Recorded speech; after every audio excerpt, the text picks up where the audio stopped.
एक मुसलमान आलम दीन को तस्वर करें जिसने अरस्तु, सुकरात और अफलातून जैसे फलसफियों के नजरियात को चैलेंज किया, जिसने फलसफे को नई राहें दिखाई, जिसके नजरियात को आज भी यूरोप की मारूफ यूनिवर्सिटियों में पढ़ाया जाता है।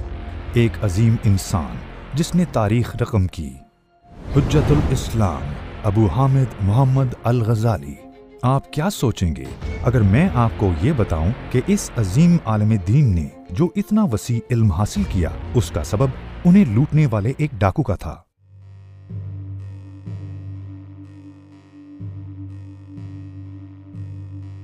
किस बात ने अल गजाली को इतना काबिल कदर इंसान बना दिया? आइए उनके दौर में मुस्लिम दुनिया की सूरत हाल का जायजा लेते हैं। उस जमाने में मुस्लिम दुनिया की हालत कुछ ज्यादा अच्छी नहीं थी। मुसलमानों को बेपनाह नुकसान पहुंचाने वाले फिरका बातिनिया के पैरोकारों ने अपनी तमाम कुव्वतों को यकजा करके इस्लाम के आखिरी किले खिलाफत अब्बासिया पर हमला जारी रखे हुए थे। लेकिन एक चीज ऐसी थी जिस पर उन्होंने गौर नहीं किया था, वो ये कि तमाम तुर्क कबाइल ने इस्लाम कबूल करना शुरू कर दिया था और सल्तनते सल्जूक फिरका बातिनिया के इरादों को नीस्तो नाबूद करने में कामयाब रही।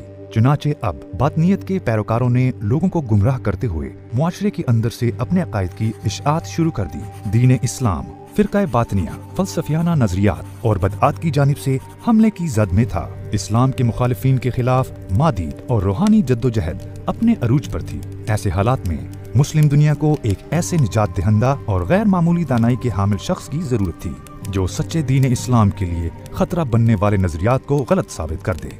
और यहीं से हमारी दास्तान का आगाज होता है। अल गजाली ईरान के शहर तूस में पैदा हुए। वो तालीम हासिल करने के लिए गरगान शहर गए। 5 साल तक भरपूर तालीम हासिल करने के बाद वो अपने दोस्तों के हमरा अपने आबाई शहर की जानिब वापसी के लिए रवाना हुए। लेकिन रास्ते में उन्हें डाकुओं ने रोक लिया और उनसे सब कुछ छीन लिया, यहाँ तक कि वो उनकी 5 साल पर मबनी दरसी तहरीरात भी ले गए। इस फिक्रमंदी के साथ कि वो अपना सारा इल्म खो बैठेंगे, वो डाकुओं के पीछे दौड़े। उन्होंने डाकुओं के सरदार से कहा कि इनकी दरसी तहरीरात में 5 साल तक के हासिल करदा सारा इल्म मौजूद है और दरख्वास्त की कि कम अज कम वो उनकी तहरीरात वापस कर दें। डाकुओं के सरगना ने अनजाने में अल गजाली से ये कहा जो उनकी जिंदगी में एक अहम मोड़ साबित हो सकता है। तुम कहते हो कि तुम एक आलिम हो, लेकिन अगर मैं तुम्हारी तहरीरात तुमसे छीन लेता हूँ तो तुम्हारा सारा इल्म खत्म हो जाता है। इस इल्म को अपने दिल में महफूज करने के बजाय तुम इसे कागज पर लिखा छोड़ देते हो। इसके बाद उसने उनकी तहरीरात वापस कर दी। एक डाकू की जुबान से ऐसे अल्फाज की तवक्का भला कौन कर सकता है? लेकिन अल गजाली ने बात कहने वाले को नहीं बल्कि कही गई बात को देखा और उन अल्फाज को अल्लाह की तरफ से एक वार्निंग समझा। 3 साल के अरसे में उन्होंने अपनी तमाम तहरीरात जुबानी याद कर लीं। अब निसाबी किताबों और दरसी तहरीरात पर उनका इन्हिसार खत्म हो चुका था।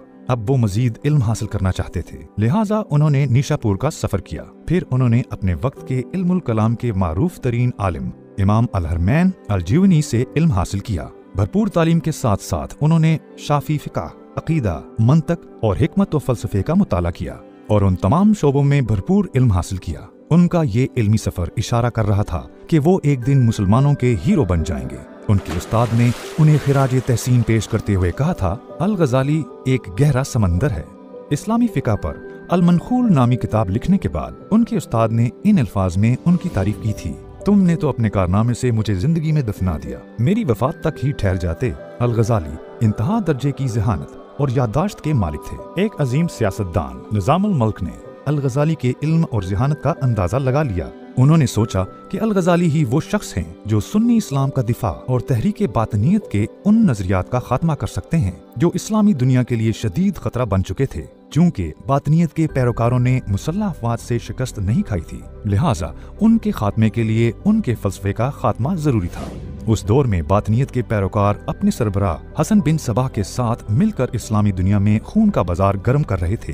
वो कम इल्म मुसलमानों को धोखा देकर उन्हें बतौर कातिल इस्तेमाल कर रहे थे, जब वो अपने तरीकों से आला मनसब के हामिल अपने दुश्मन का कत्ले आम कर रहे थे। तब मुसलमान हुक्मरान बड़ी मायूसी से ये सब देख रहे थे कि ये कातिल किस तरह उनके इर्द गिर्द मौजूद सियासतदानों को खत्म कर रहे हैं। चुनाचे अब तहरीक बातनिया को मुकम्मल तौर पर खत्म करने का वक्त आ गया था और ये काम सिर्फ और सिर्फ उनके फलसफे को खत्म करके ही हो सकता था। निज़ामुल मुल्क ने इस मकसद के लिए अल गजाली को बगदाद बुलाया। बगदाद उस जमाने में दुनिया के सबसे ज्यादा आबादी रखने वाले शहरों में से एक था। उसका शुमार सफ़े अव्वल के साइंसी शहरों में भी होता था। यहाँ अल-गज़ाली को मदरसा निज़ामिया में मदरसे आला के तौर पर मुकर्रर किया गया, जिसे उस जमाने में आला तालीम के अव्वलीन अदारों में से एक समझा जाता था। आज के जमाने के हिसाब से उन्हें यूनिवर्सिटी का सदर मुकर्रर किया गया था। यहाँ अल-गज़ाली कमोबेश 300 तलबा को पढ़ा रहे थे। उन्होंने यूनानी जुबान भी सीखी, फलसफे पर तहकीकी जायजों का एहतमाम भी किया और फिरका बातिनिया की नजरियाती बुनियाद का जायजा शुरू कर दिया। अपने तवील तहकीकी जायजों के दौरान उन्होंने मुशाहिदा किया कि अरस्तु, सुकरात और अफलातून जैसे फलसफियों के नजरियात में खामियां मौजूद थीं। उन्होंने ये भी मुशाहिदा किया कि ऐसे फलसफी भी मौजूद हैं जो दीन इस्लाम में बिगाड़ पैदा करने के लिए यूनानी फलसफे को इस्तेमाल कर रहे थे। इस बात की गवाही मिल जाने के बाद कि किस तरह लोग इस्लाम की सदाकत को मस्क करने की कोशिश कर रहे हैं, वो इसके तहफ़्फ़ुज़ के लिए आगे बढ़े। उन्होंने ये भी महसूस किया कि फ़लसफ़े और मंतक से अपने नज़रियात को नाफिज करने वाले बातनियत के पैरोकार लोगों के दिलों में उनके अक़ीदे से मुतल्लिक शकूक व शुबहात पैदा कर रहे थे। अगर आप ये पूछें कि अल-गज़ाली ने तन्हा इस सूरत का कैसे मुकाबला किया, तो दर हकीकत यही वो कारनामा है जिसने उन्हें इमाम गज़ाली बना दिया।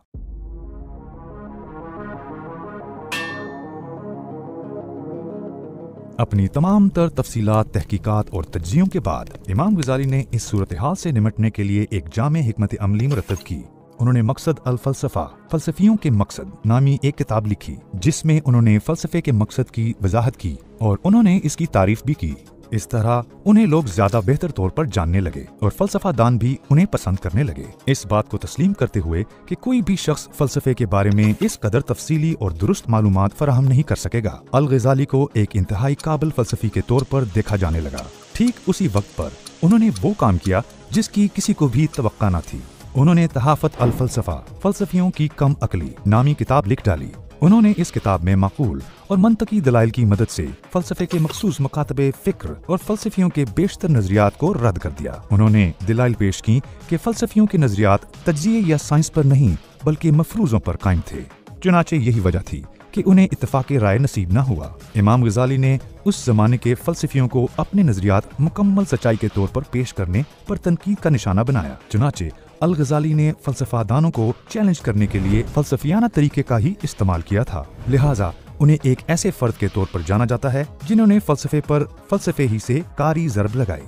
दर हकीकत उनका मकसद ये बताना था कि मज़हब और इल्म रूह इंसानी मेटाफिज़िक्स की मखसूस मालूमात में सच्चाई के दावे का हक फ़लसफ़े को नहीं बल्कि मज़हब को हासिल है। मज़हब और फ़लसफ़े के दरमियान ताल्लुक पर बहस के एक नए बाब का आगाज करने वाली तसनीफ तहाफ़त अल फ़लसफ़ा को दुनिया में फ़लसफ़े का एक शाहकार समझा जाता है। इसने उलमा और दानिश्वरों के मुशायरे में फ़लसफ़ियाना मुबाहिसे की रवायत को महफूज रखने में भी मदद की। जब इमाम गज़ाली इतने संजीदा मसाइल पर काम कर रहे थे, तब तहरीके बातिनिया के उस वक्त के सरबराह हसन बिन सबा ने खुद को मासूम, गुनाहों से पाक और एक ऐसा शख्स होने का दावा कर दिया जिसके अफ़ाल की उससे कोई पूछ नहीं हो सकती। चुनाचे उसने खुद को इमाम मासूम करार दे दिया। फ़िरक़ा बातिनिया के दलाइल जैसे कि इमाम मासूम की हैसियत से सच्चे इल्म का मंबा होना और अपनी मर्जी से इस इल्म के हसूल को इमाम गज़ाली ने अपनी किताब फ़ज़ाह अल बातिनिया फ़िरक़ा बातिनिया की रुसवाइयाँ में रद्द किया। गोया उन्होंने दीन इस्लाम को उन तोहमात और बिदात से पाक कर दिया जो सुन्नी इस्लाम से बालातर मखसूस खारजी गिरोहों और उसके साथ साथ यूनानी फ़लसफ़े के ज़ेर असर पैदा हो गई थीं। ये सब कुछ होने के बाद मुसलमानों को यकजा होना पड़ा। चुनाचे कुरान और सुन्नत की रहनुमाई में इमाम गज़ाली ने अपनी किताब अहयाल अलूम अद्दीन दीनी अलूम की नई जिंदगी तसनीफ की, जिसने मुस्लिम उम्मत के लिए एक असर नो तामीरी मंसूबे का किरदार अदा किया।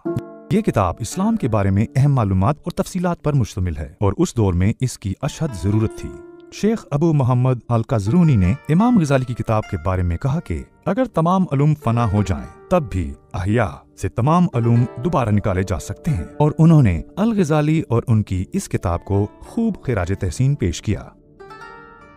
ऐसे वक्त में कि जब इस्लाम को मस्क करने के लिए तमाम मादी और रूहानी खतरात अपने अरूज पर थे, अल-गज़ाली ने अपनी जिंदगी के 53 बरसों में कामयाबी के साथ दीन इस्लाम को इसकी असल रूह वापस लौटाई। दीन इस्लाम के दिफा में लिखी गई अपनी किताब से अल-गज़ाली को जो कामयाबी मिली, उसकी बदौलत उन्हें एक दिलचस्प लक़ब से नवाजा गया। उन्हें हुज्जतुल इस्लाम का खिताब दिया गया, जिसके मानी है इस्लाम की रोशन दलाइल, और उन्हें सदी का मुजद्दिद माना जाता है। अल-गज़ाली ने अपनी स्वाने हयात अल-मनक़ज़ मिन अल-दलाल गुमराही से हदायत तक में खुद अपने और अपनी जिंदगी के बारे में ये अल्फाज लिखे हैं।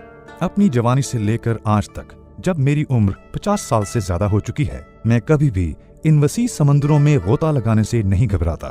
मैं ठाठे मारते हुए समंदर में एक बुज़दिल की तरह नहीं, बल्कि एक बहादुर इंसान की तरह गोताजन हुआ हूँ। मैं अपने सामने आने वाले हर मसाइल से जमा मर्दी के साथ लड़ा हूँ। मैंने बिला झिझक हर चैलेंज को कबूल किया है। मैं हर फिरके और मसाले के अकायद और नजरियात का मुताला कर रहा था और मैं हर दीनी हुक्म की तफसीलात दरियाफ्त करने की कोशिश कर रहा था। इसका नतीजा ये निकला कि अपने बचपन के खेल कूद के जमाने से ही मैं अंधी तकलीद से आजाद था और कभी उन अकायद में झगड़ा हुआ नहीं रहा जो अपने आबाओ अजदाद से मिले हों। अब हम समझ सकते हैं कि वो इतने अजीम आलम दीन कैसे बने, है ना? जब इस्लाम के दुश्मन ने कुरान के असूलों को मिटाने के लिए आपस में इत्तेहाद किया तो वो तन्हा होने के बावजूद बिला खौफ व खतर मैदान में आए और हमें बहादुरी का सबक दिया। 21वां साल था कि जब आप निफ सदी पर मुहीत अपनी जिंदगी गुजारकर इस जहान फानी से कूच कर गए। रात का आखिरी पहर करीबे सहर उन्होंने कुरान की तलावत करते हुए गुजारा। फिर वुजू और नमाज के बाद इमाम गजाली बैठे और अपना कफन मंगवाया। उन्होंने कफन को बोसा लिया और उसे चेहरे पर लगाकर कहा, ऐ मेरे रब, मेरे मालिक, तेरा हुक्म मेरे लिए रहमत है। फिर वो अपने हुजरे में दाखिल हुए। जब वो कुछ देर तक अपने हुजरे से बाहर न आए तो लोग उनके हुजरे में गए और देखा कि उन्होंने कफन पहना हुआ है, रुख किबले की तरफ है और उनके सर के पास पड़े कागज पर एक नज़म लिखी हुई है जिसका मफहूम ये है, मेरी वफात पर रोने वाले दोस्तों से कह दो, मेरे गमज़दा मुसलमान भाइयों बहनों से कह दो, ये ना समझें कि मैं हकीकत में मर चुका हूँ। बाखुदा ये मौत नहीं, इसे मौत ना कहें। मैं एक परिंदा हूँ और मेरा जिस्म, मेरा कफ्स, पिंजरा, मैं तो बस इस पिंजरे से उड़ा हूँ और जिस्म बाकी रह गया है। आज सुबह तक मैं तुम्हारे दरमियान एक मुर्दा था, फिर कुछ देर के लिए जी उठा और कफन पहन लिया। यह न समझो कि मौत हमेशा के लिए है, बल्कि जान लो कि यही तो जिंदगी है, मन चाही जिंदगी। ये न समझो कि मौत तशद्दुद और जुल्म का नाम है। ये तो बस एक घर से दूसरे घर की जानिब मुंतकली है। अपनी जरूरत का सामान ले लो और सफर के लिए तैयार हो जाओ। अगर तुम अक्लमंद हो तो किसी और काम में मशगूल ना हो, मेरे लिए रहमत की दुआ करो ताकि तुम पर भी रहमत हो। हम तो चले ये जानकर कि अगली बारी तुम्हारी है। अल्लाह तुम पर अपनी रहमतें नाजिल करे। मेरे इन आखिरी अल्फाज का सलाम ले लो। अल्लाह तुम सब की हिफाजत करे। इसके बाद कहने को क्या रह गया।